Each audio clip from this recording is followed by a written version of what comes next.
지금 예멘 난민 문제 때문에 한국에 큰 문제가 지금 제기되고 있습니다.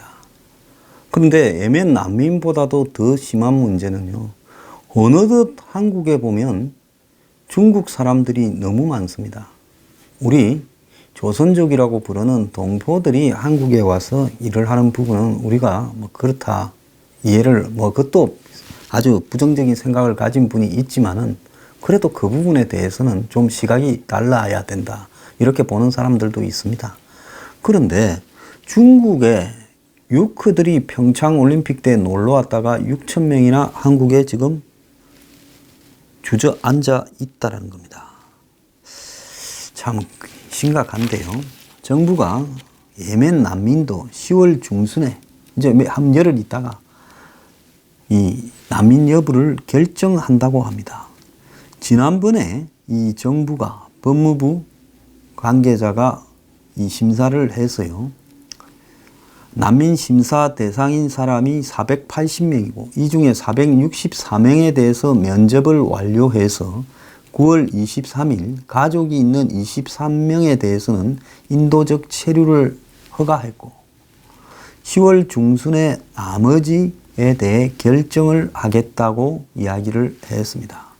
자, 인도적 체류를 하게 되면, 허용받으면 난민은 아니지만은 공식적인 본국으로 추방할 경우에 위협이 될 수 있어서 국내에 1년간 임시로 체류를 허가하는 거고, 취업도 가능하고 제주도가 아닌 본토로 이주를 해도 됩니다.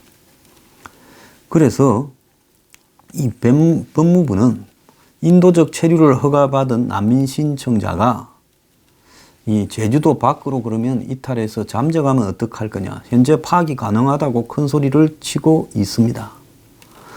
자, 그래서 지난번에 이 난민들이 각종 수산업에 종사한다고 이 제주의 수산업 쪽에 취업을 했죠. 100수십 명이요. 근데 대부분이 다 그만둬 버렸다는 걸로 봤을 때 이들이 과연 한국에서 살아가기 위해서 무슨 일을 하든지 하겠다라는 그런 자세인가?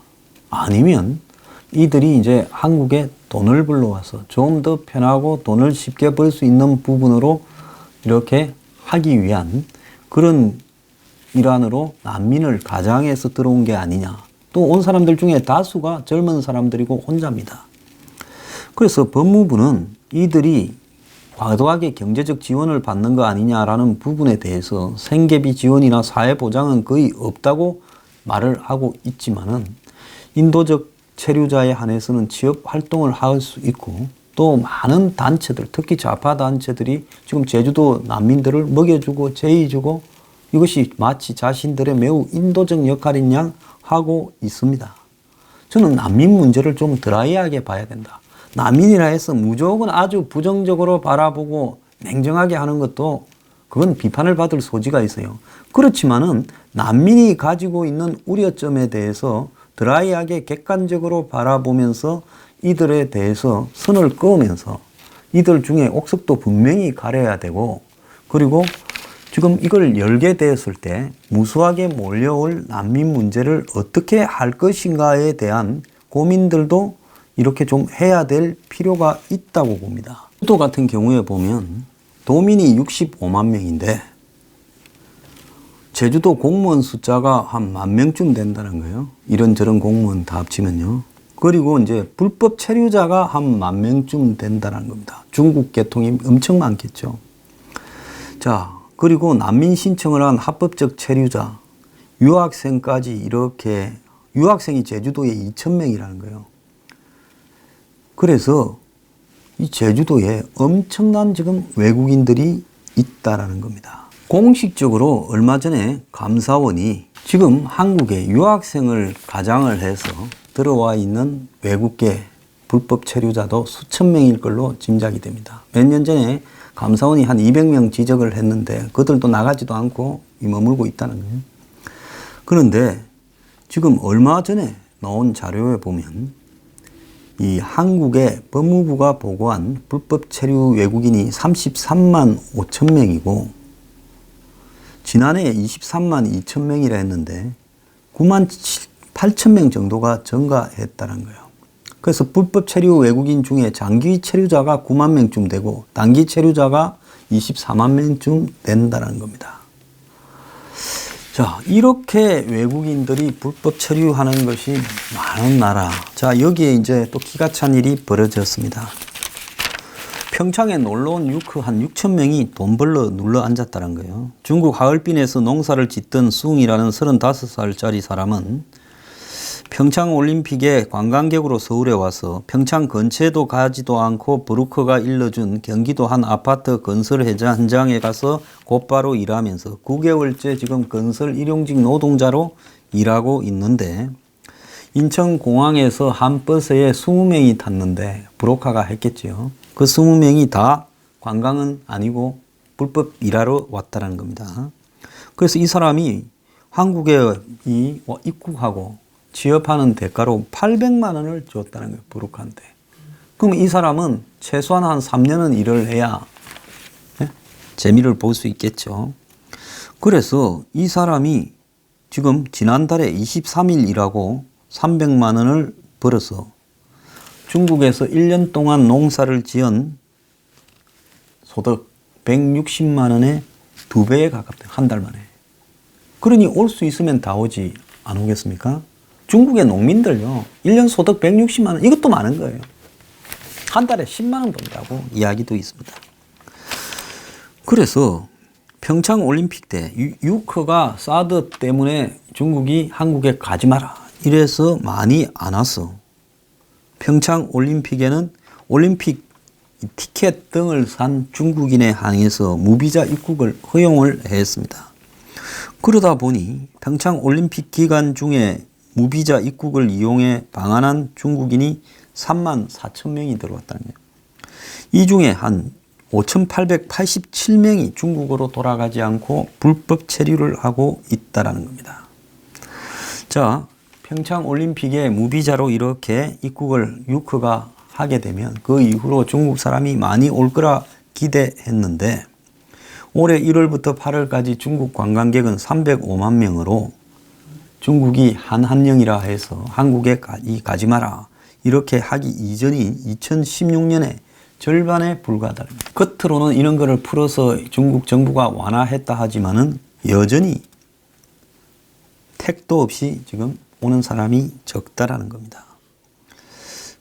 그래서 지금 뭐 중국 관광객뿐만 아니라 다른 나라의 외국 관광객도 많이 줄었대요.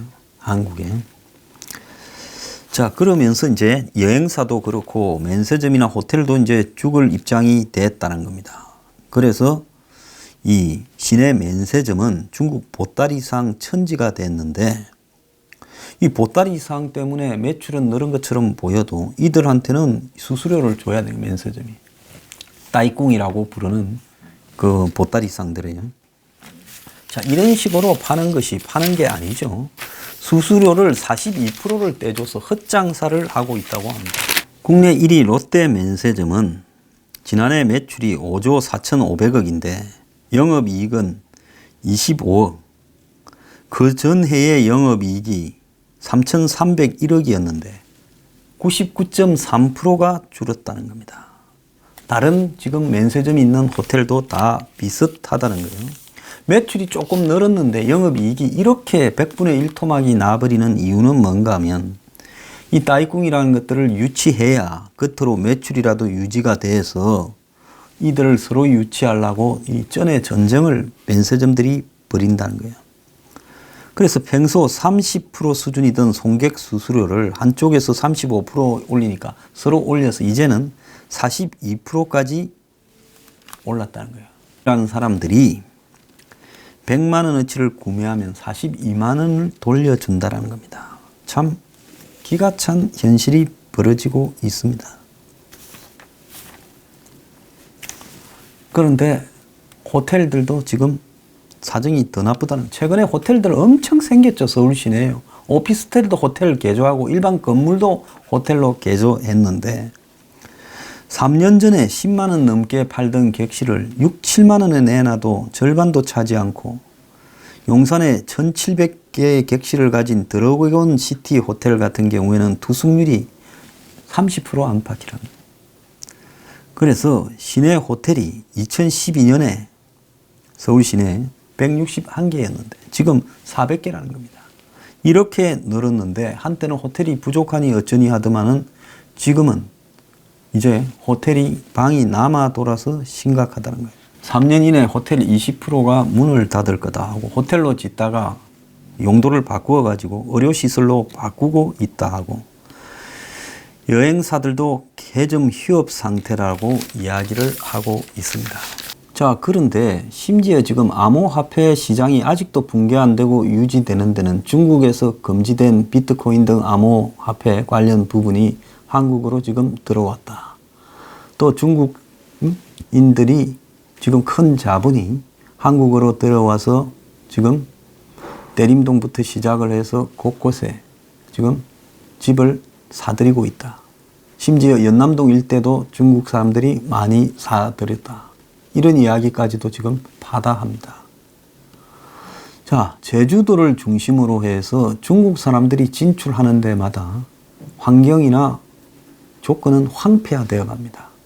중국 사람들이 한번 분위기를 어지럽히고 나면 한마디로 그 지역은 초토화됩니다. 그리고 그 이익은 이 중국 사람들이 다 시스템을 짜서 가져갑니다.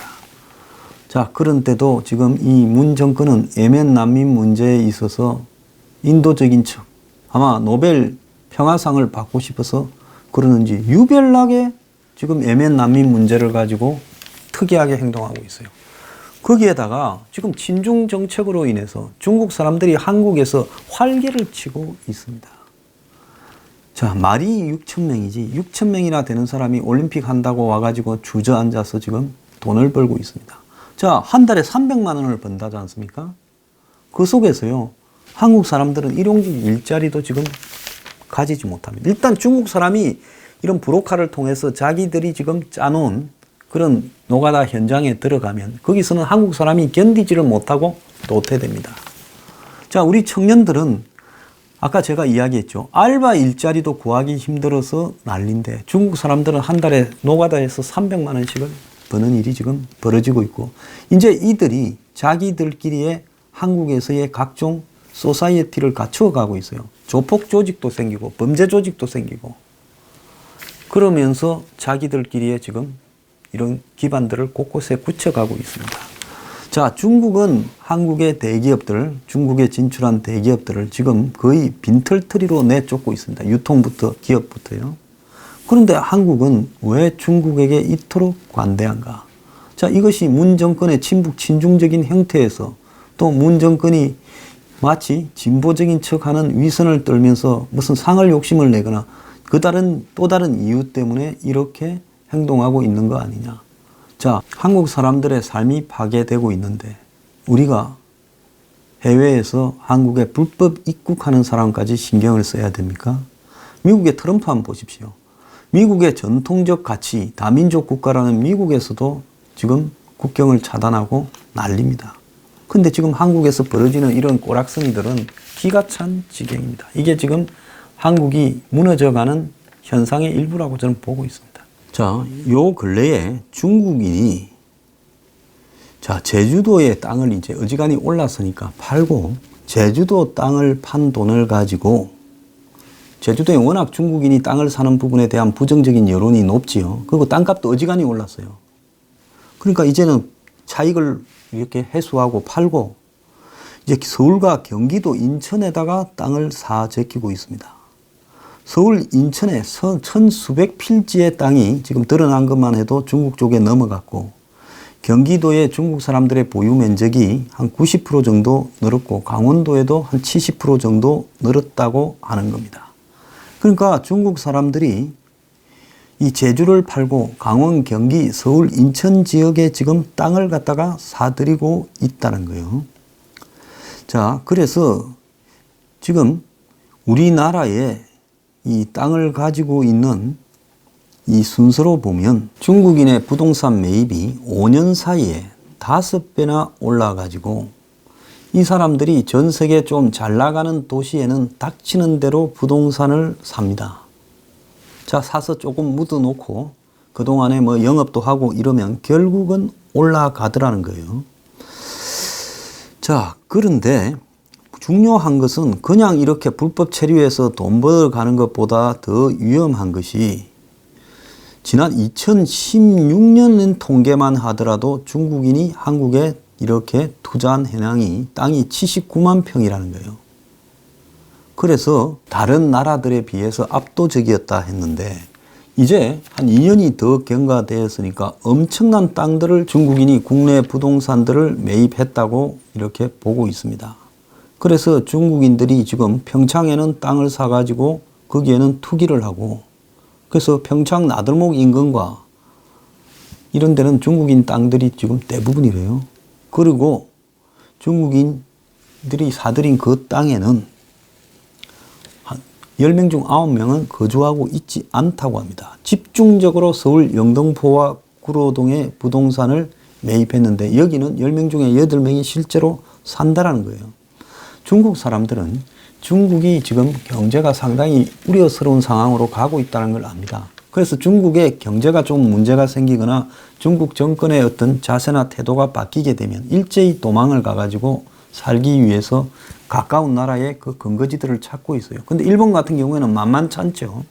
그러니까 중국인들이 지금 한국을 겨냥을 해서 한국은 또 조선족이라는 중간에 매개 역할을 하는 이런 계층이 있기 때문에 다 들이고 있다는 겁니다. 서울 지역의 외국인 작년에 건물 매입 비중이 중국인들이 41.4%였다는 거예요. 중국인들이 서울에 산 건물이 2,500건 정도 됐다는 겁니다. 그중에 84%가 주거용이라는 거예요. 자, 그래서 지금 중국인들이 차이나타운을 넘어서서 이제 한국의 부동산까지 매입을 하고 있습니다. 또 중국인들이 부동산을 사들여 가지고 땅값을 집값을 급등시키고 제주도의 환경을 초토화시켜 버렸어요. 한마디로 제주도의 관광지역으로 가치를 갖다가 엉망으로 만들어 버렸습니다. 그러니까 이들이 이제 제주도의 땅을 슬슬 팔면서요. 제주도의 중국인들에 대한 거부감이 굉장히 높아지고 범죄도 발생하고 그리고 경계가 시작됐죠. 제주도 도민 사이에서요.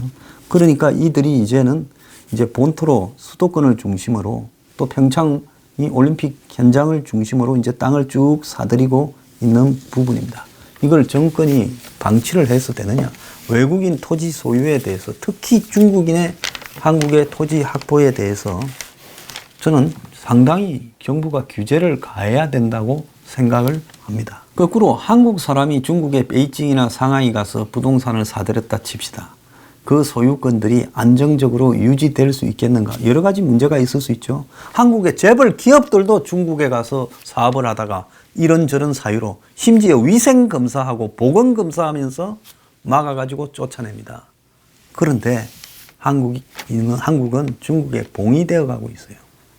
앞으로 보면 서울에 계속 집값 오르는 동네에는 지금 중국인들이 계속 개입을 하고 있을 거라고 봅니다. 심지어 지금 아파트 가격 폭등에도 중국 자본이 지금 들어와 있다라는 이야기가 지금 바닥에 나오고 있습니다. 자, 이런 부분들을 언제까지 방치할 것인지 묻고 싶습니다.